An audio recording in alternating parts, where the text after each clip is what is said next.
Shannon Briggs is talking about having a possible comeback for around June. Shannon the Cannon has been flirting with the idea of making a return to the ring for the past few years, as he's kept his name relevant with his constant "Let's Go champ" chant that he does.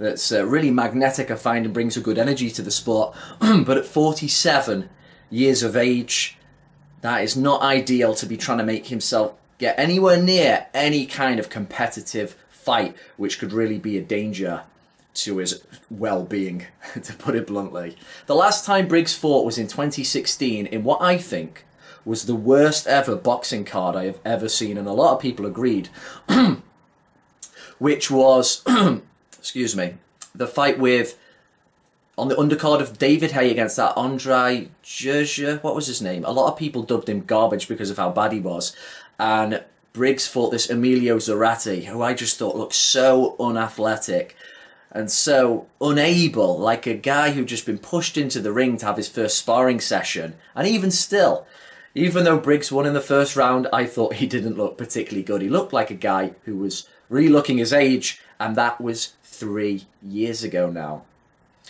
Briggs, you got to remember, is a 1990s fighter. This was a guy who controversially beat George Foreman, and then he gave Lennox Lewis a good scrap for 5 rounds in '98 before ultimately getting dispatched. That's where the real highlights of his career took place.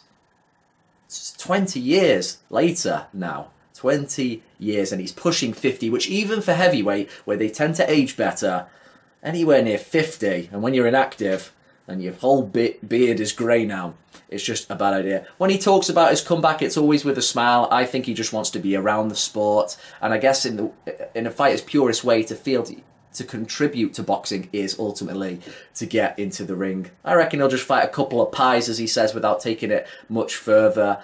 I can't imagine him of being any real threat against anyone half capable. What are you making of this? Do you think he's a guy who's just struggling to make that transition? I think Briggs' energy and his personality could be used in other ways. He doesn't have to get back inside the ropes.